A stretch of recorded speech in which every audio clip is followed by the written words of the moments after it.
Yo, what's up, everyone? Welcome to the Fantasy Football Prodigy channel, and it is week 17 of the 2021 fantasy football season. So for me and a lot of you guys out there, that means that it is championship time.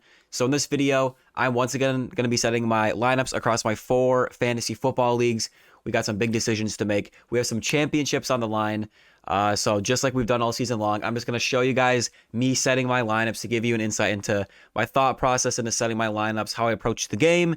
And, I just like to keep you guys updated on what's going on in my leagues. So like we always do, we're going to recap the league, go over the transactions, and then set the lineup. So this is my oldest league. I think it's the 10th year of this league. It's a non-PPR league.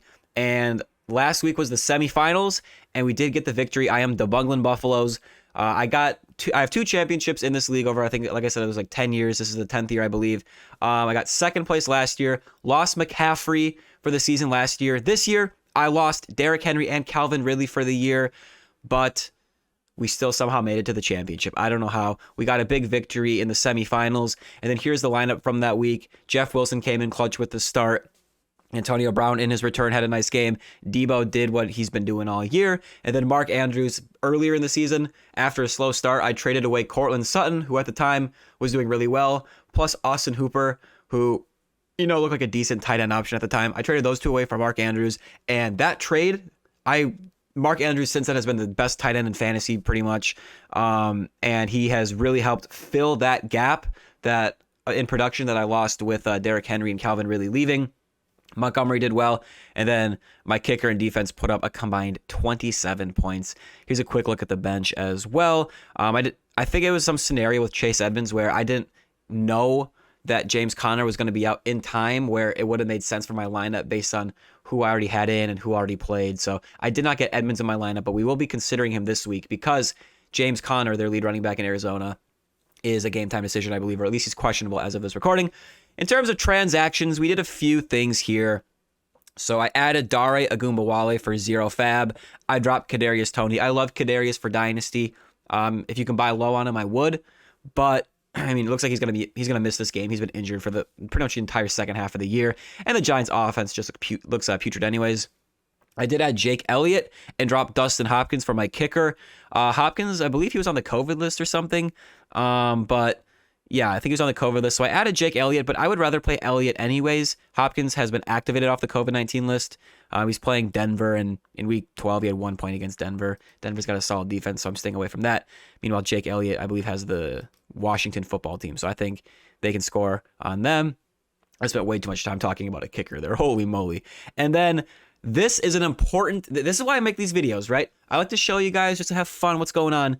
But also, there's a little strategy that I like to share with you guys, all right? So one little tip I'm going to give is my opponent lost Kirk Cousins because Kirk is obviously on the COVID list. He's going to miss his game in championship week 17 against the Packers. So he just added Mac Jones. He has Ryan Tannehill. He didn't add Tyler Huntley, who, if Lamar doesn't play, which there's a good chance he doesn't play, I think Tyler Huntley between, Mac Jones, Tannehill, and Huntley would be the best option. At least that's the one I'd be most scared about because he has insane upside. We've already seen him have a quarterback 1 overall finish on the week in week 15. So I went ahead and scooped him up. Even though I have Tom Brady and I'm playing Tom Brady. Tyler Huntley, you can make a case that Huntley has insane upside versus Tom Brady against, the Jets. Maybe the Buccaneers get up big. Tom Brady doesn't have to throw it a lot. But the thing I'm trying to say here is that play keep away with your opponent. So I have Tyler Huntley. That means my opponent does not. And then I was stocked up on defenses. Since the games are tomorrow, I can drop the Eagles defense without my opponent being able to pick them up and play them against me. So I'm not playing the Eagles defense this week because I think I have some better options. So I dropped them and picked up Boston Scott, who could possibly make the lineup. I think I have some better options, but we'll see. And yeah, I think that's pretty much it. Now let's get into setting this lineup.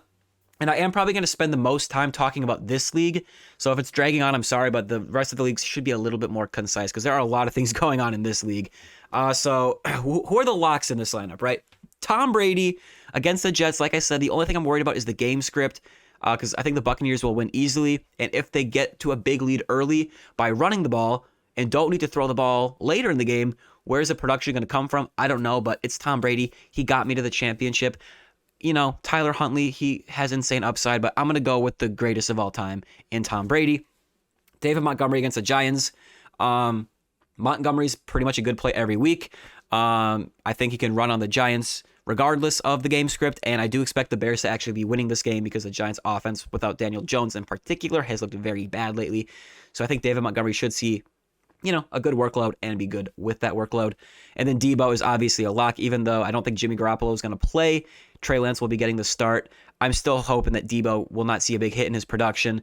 Hopefully through the air he'll be good. And if not, hopefully he sees some carries. But and then Mark Andrews is my final lock in this lineup. I mean, he's the tight end 1 on the year. You got to play him. So if Antonio Brown plays, he is questionable right now. He is in my lineup. Obviously, if he plays and the team comes out and says he's going to be really limited or there's some reason to believe he won't see a lot of playing time, then I will pivot away from him. But as of now, he's in the lineup. And if I do make any changes to this lineup, I always comment it down below when I make these videos and put it in the description what changes I made to the lineups. Because, it's Saturday night, but I got to get the video posted. A lot is going to change on Sunday morning. Chase Edmonds. This is another big one. If James Conner, the fellow running back of Chase Edmonds in Arizona, does not play, James Conner, if he's out, I think Chase Edmonds obviously becomes a greater play, more interesting because he should see, the big workload. He should be the main running back there. If James Conner plays, I still like Edmonds just because I think Edmonds could be, or James Conner could be a little bit limited. But we'll just have to monitor the situation, We really just don't know. And last week when James Conner got hurt, he came in against the Colts, a good run defense, put up 56-1, 71 through the air. So as of now, he's in the lineup. The only real tough decision here is Chase Edmonds versus DJ Moore. Because if Edmonds is the only running back in Arizona, I'm going to go with Edmonds. This is also a non-PPR league. So oftentimes I'll side with the running back there just because they get, more secured carries on the ground. But as of now, this is the lineup. A.J. Dillon against the Vikings. I actually like Dillon a lot more now that Kirk Cousins is not playing because I am a huge Vikings fan. I bleed purple and gold. But I'm not going to kid myself, man. I just don't think going into Lambeau without Kirk Cousins, I don't think we really stand much of a chance, especially with our defense. And now without our quarterback, we don't have really much going on offense or defense. So I think that this game script could project well for A.J. Dillon running out the clock later in the game. Plus, it's going to be a cold game, and it's going to be really cold. I believe it's supposed to be single digits or something like that. So, oftentimes, even if it's cold, we don't see the passing game affected too much. It usually has to do more with wind. But this game is really cold. And either way, regardless of the weather, I think Dillon could see some work. But I could definitely see this being a cold weather, bruising back type of game. So Dillon is in there as of now. Obviously, there are some names on the bench here. I did drop Dare Ogunbowale, who does have some value with James Robinson being out for the season, but I'm not going to play him over these guys that, some of the guys I'm considering. So Jeff Wilson, if Elijah Mitchell, the starting running back for the 49ers, does not play, Jeff Wilson to me almost becomes a must start in a great matchup with the Texans. If Jeff Wilson is the starter, I will have to consider, do I put him in for Edmonds or Dillon, or what do I do here? If Edmonds is active and James Conner is active, it's going to be a timeshare. A.J. Dillon is in a timeshare with Aaron Jones. As of now, if James Conner, I could change my mind, but as of spur of the moment right now, if Chase Edmonds is active and is the only back there, I'd probably put Jeff Wilson in over Dillon. But if Chase Edmonds and James Conner are both active, I'd probably take out Chase Edmonds just because it'll be more of a split. So we'll see. Another thing to monitor is Boston Scott. He could be a solid play this week with Miles Sanders not playing this game. We don't know if... what's his name? Jordan Howard. I forgot Jordan Howard's name. How crazy am I? We don't know if Jordan Howard is going to play in this game, another running back for the Eagles. Even if he plays, it could be the Boston Scott show. We just don't know. So if Howard is ultimately ruled out for the Eagles, I like Boston Scott even more. But either way, he is someone that we're considering. But that's just kind of my thought process right now with the running backs. Obviously, we have DJ Moore here. Very talented, very solid. I think he will see, his targets. He should be good. And really, you're hoping that he gets, 40 to 60, 70 yards. And ultimately, you're hoping he gets a touchdown.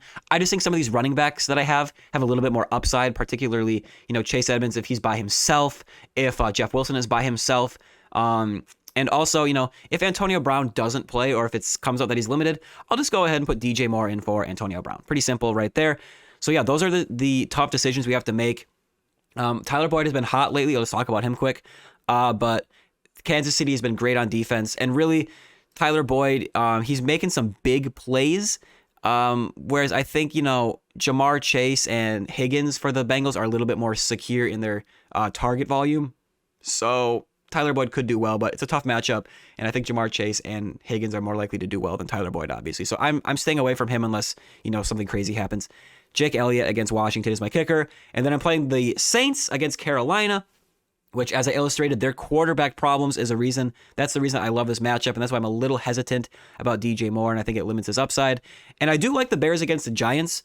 I just think the Saints have a better defense. The Carolina and the Giants offenses are both miserable, but I'm just going with the Saints at home versus the Bears at home. Plus, I'm playing the Bears in another league you'll see later on.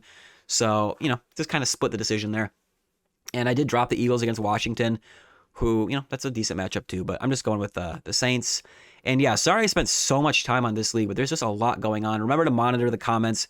Come tomorrow, it could be Boston Scott and Jeff Wilson in the lineup. We just don't know.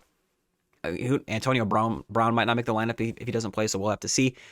Moving on to the second league. I'll try to speed through this one a little bit more. This is a 2-quarterback league. It's a lot of weird scoring, or a lot of weird positions. We got kicker, punter, head coach. It's just a fun, free league, but it is a full PPR. And I did make the championship in this league as well. This is my team right here. We dominated last week. My opponent kept playing people that weren't active, so that definitely helped. But I don't want to spend too much time on the recap, but this is week 15 because we have a 2-week playoff in this league. My team did pretty well. As you can see, if you care, there are the scores. And then last week, I actually already did a recap of week 15. So if you saw that video, you already know. But in week 16, Josh Allen went off. Alexander Madison filled in for Dalvin Cook pretty well. Patterson had another bad game against Detroit, even with a touchdown, only 8.3. Antonio Brown did well in his first game back. Renfrow luckily got in the end zone. Ronald Jones did really well in his start for Leonard Fournette. And Mahomes had a pretty nice game there. And my Cowboys defense, holy smokes, against Washington. They just annihilated them. And here's a quick look at the bench. A.J. Brown in his first game back. I played Lockett, Antonio Brown, and Renfrow over him. In hindsight, I wish I would have played A.J. Brown because he had a huge game, 31.5. And I believe that was on Thursday. So I had to live with that decision all week. But, I had other good options. So I don't have huge regrets. Obviously, you can look back and say, I wish I would have done this. But in fantasy, you got to make a decision. And I just chose wrong there. In terms of transactions here, I dropped the Cowboys and added the Eagles. For defense, I added Brandin Cooks, who was somehow on the waiver wire, and dropped Ramondre Stevenson. I added the Packers head coach because they're taking on the Vikings without Kirk, and the Chiefs. Who are they playing again? They're playing Cincinnati. I think that could be a closer game. I added Gerald Everett for Cole Kmet. I like Gerald Everett's matchup with Detroit, and I think he's been solid lately. So I lost T.J. Hawkinson in this league, so I got to play someone. And then I just added Daryl Williams and dropped Darnell Mooney. Obviously, I don't want to drop Darnell Mooney, but when you take a look at this team. This team is insane. I don't know how I accumulated these players, but all I can tell you is this. Just at first glance, I think this is right. Ronald Jones, Hunter Renfrow, A.J. Brown, Gerald Everett, which that's not a big one, Cordero Patterson, Kareem Hunt, Russell Wilson, Brandin Cooks, and Daryl Williams. Was that 8 players? Good players, all from the waiver wire. I don't even remember if I drafted Madison or picked him up either, but we'll just go with the 8 that I said. Those are all from the waiver wire, dude. So I don't know what the people in this league are doing, but they're dropping superstars. So I'm going to be benching some good players in this league, but I have no choice. But look at my bench. Look at this. It's insane. It's a 2-quarterback league, full PPR. So I'm going with Josh Allen and Mahomes at quarterback and Superflex. Josh Allen against Atlanta. You play Josh Allen every week. Same with Mahomes, obviously with Jalen Hurts on my team. He is also always in play. I'm just going to stick with Mahomes, man. I've been going with Josh Allen and Mahomes, and I just don't want to bench Mahomes, man. Their offenses look so good lately. At running back and flex, well, I guess we'll just I'm starting 2 running backs. Dalvin Cook is obviously an auto start.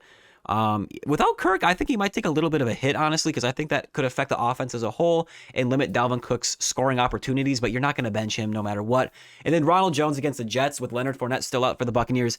That is a auto start. Running back 1, it would be borderline impossible to sit him. unless you're in like a one running back league and have, I don't know, Jonathan Taylor. This is a 3 wide receiver league. Right now I got Antonio Brown, Hunter Renfrow, AJ Brown, and Tyler Lockett. There's not much to say there. They're just really good players. The only real decision in terms of that would be Brandin Cooks. And also, if Antonio Brown is out, if I took him out, and I moved Tyler Lockett to wide receiver, I have a flex position, right? So would I play Brandin Cooks? Would I play Daryl Williams? I could play a running back or a wide receiver. I would go Daryl Williams and then Brandin Cooks. Brandin Cooks is coming back from missing a game with COVID, I believe, right? Yes, he did miss a game with COVID. Just avoid the risk. Who knows how he will react from that. Daryl Williams getting the start for Clyde Edwards-Helaire, who is not playing for the Chiefs. So I think Daryl Williams in that start. He's just a safer play. Plus, he has upside. You're probably wondering about Cordero Patterson. In a lot of leagues, I probably would play Cordero Patterson. The Buffalo Bills run defense has actually been very exposed lately. But just based on what Patterson has done lately, we've really seen his volume kind of fall off here. 11 carries, 7 carries against Detroit. Luckily, he got in the end zone. 1.6 a carry, 2 yards a carry against the Lions, man. I mean, and his receptions, 2 and 1, only 5 and -1 yards. So it's more of a risk. There's obviously some upside here with Patterson because he has big playability. But I'm just going to go with the guys I have. Just a little more safe. Plus, they have similar upside. That's kind of my decision-making process there. We're without Calvin Ridley in this league. No Miles Sanders. So, yeah, those are all the decisions in that league. I think we covered everything, right? Oh, I'm playing Gerald Everett. I already talked about that. Packers against Minnesota. There's my punter. I don't even really know how to pick a punter. I've just been using this guy all year. And then Matt Gay is my kicker. So that's that league. This is the next league. So these have all been redraft leagues. This is a half PPR league. The other ones were standard snake drafts. This is an auction draft. And I took a different approach this year. I went a little bit more top heavy with my spending instead of, usually I get enough talent where I'm kind of deciding, do I bench DJ Moore or Amari Cooper? Because I have a handful of good wide receivers. That's often like the type of decision I would have to make in the previous 2 years, where I did make the championship, won one of them, and I won one championship in the first 2 years of this league, and I made the championship the other year and lost. I said that really weird, but we did miss the playoffs this year is my point. So I spent big on Aaron Jones, James Robinson, Devontae Adams, Kyler Murray, guys like that, Travis Kelce, obviously.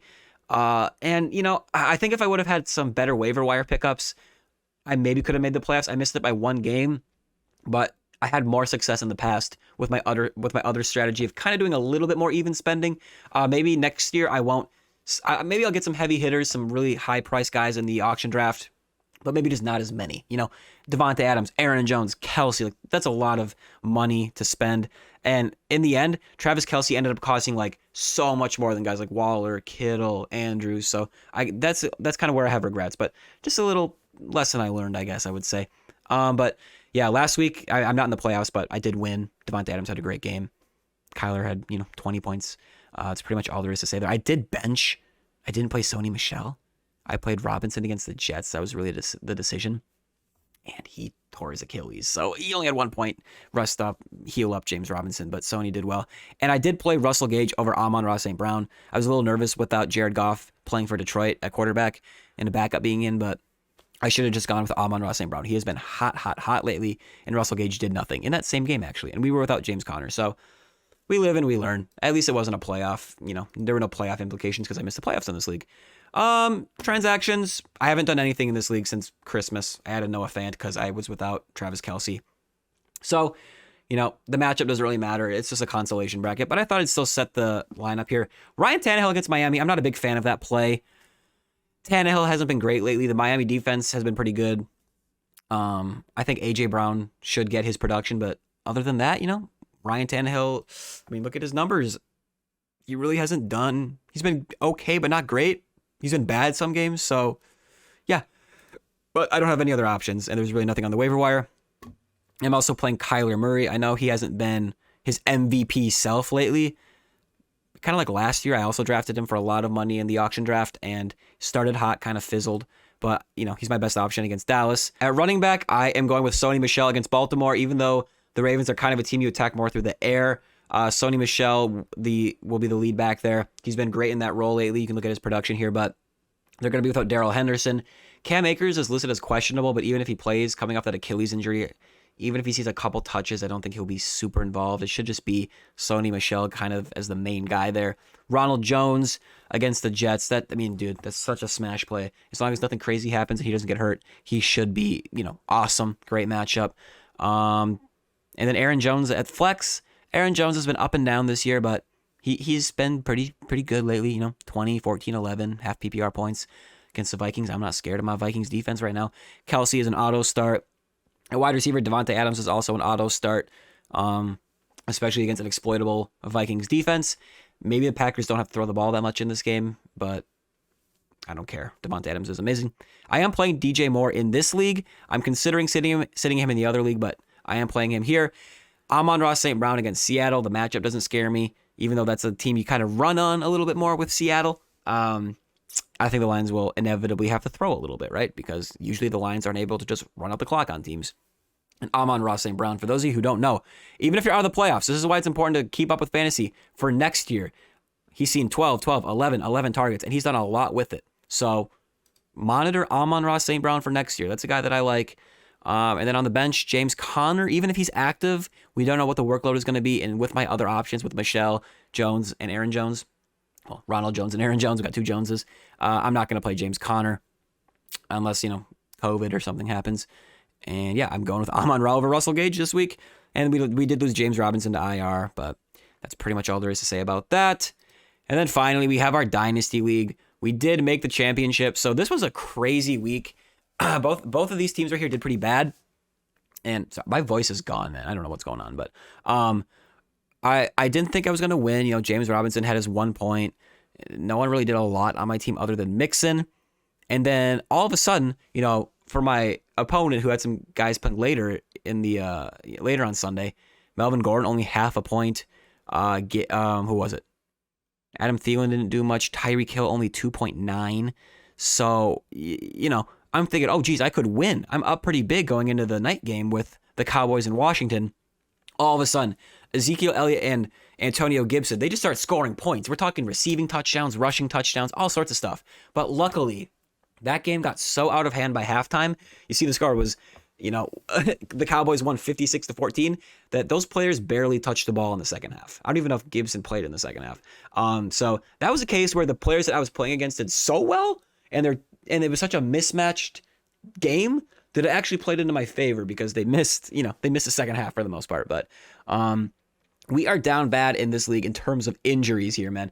And I'll take a look at the team here in a second. I'll go over that. But transactions here. What have I done? I added Dare Agumbawale, who is getting the start. I don't think I'm going to play him, hopefully, if things go according to plan. And then I did cut Laquan Treadwell and add Keyshawn Vaughn, okay? I like Keyshawn Vaughn long-term because he's playing the Jets. He had some draft capital. He's playing the Jets without Leonard Fournette. So I'm thinking, Ronald Jones should get his, but like last week, if Keyshawn Vaughn breaks off a big play in a great matchup with the Jets, that could be something where in a Dynasty League, maybe I sell that hype for some draft capital, move up in the draft, or maybe, depending on how the cards fall, or whatever the expression would be, maybe Keyshawn Vaughn gets a bigger role next year. So in Dynasty, you got to be thinking ahead a little bit like that, right? All right, setting the lineup here now, though. We got Tom Brady at quarterback. I'm going with him. Obviously, I'm not playing Matt Ryan over Tom Brady. Imagine Tom Brady does better just because I said that. But Jonathan Taylor, obviously, you play him no matter. I don't care who he's playing. You play Jonathan Taylor, and he's playing the Raiders. They can get run on. Ronald Jones, I've talked about him in other leagues. Smash play. Joe Mixon, he's an every week start. Kansas City has been pretty good on defense lately, but I still am going to play Mixon, And Daryl Williams, he is starting. So I'm playing him in this league, and that is huge because my opponent actually does have Clyde Edwards-Helaire, who I actually traded Clyde Edwards-Helaire to him for Calvin Ridley in the offseason. And either way, both of them are out for the championship. So there will be no words, no mocking each other because they're both out. So that's kind of crazy. At wide receiver, this is where, can we go over the injuries here quick? James Robinson, IR.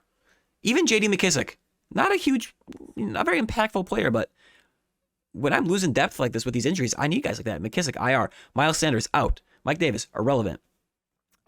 Chris Godwin, injured reserve. Hopkins, injured reserve. Marvin Jones, irrelevant. Sutton, irrelevant and questionable. Jerry Jeudy, on the COVID list. T.Y. Hilton, irrelevant. Calvin Ridley, injured reserve. Blake Jarwin, injured reserve. Injured reserve. I'm missing a lot of guys here, dude. So I'm forced to consider guys that I otherwise would not like to play.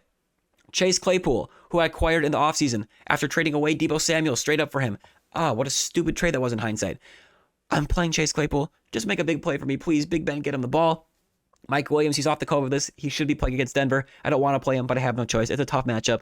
Again, make a big play. Just make one, please.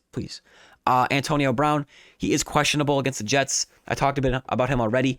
I think the Buccaneers won't have to do a lot to beat the Jets, but hopefully Antonio Brown just sees some targets and does something with them if he plays. And Kittle at tight end, that's a lock. I'm going with the Bears defense in a great matchup with the Giants. The Giants have looked horrible lately on offense.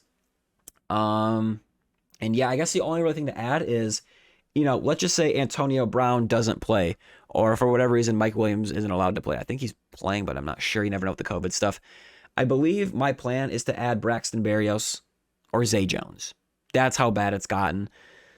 I don't know who I'll add. Hopefully it doesn't come to that, but right now I'm kind of leaning Braxton Berrios. This is a half PPR league. Hopefully he gets some receptions, but we'll see. Anyways, it is championship week, guys, and thank you for sticking with these videos. I hope you find them interesting or helpful or fun or whatever. I don't know. I just like to make them. It's more of a fun thing. And yeah, if you guys are in the championship, good luck.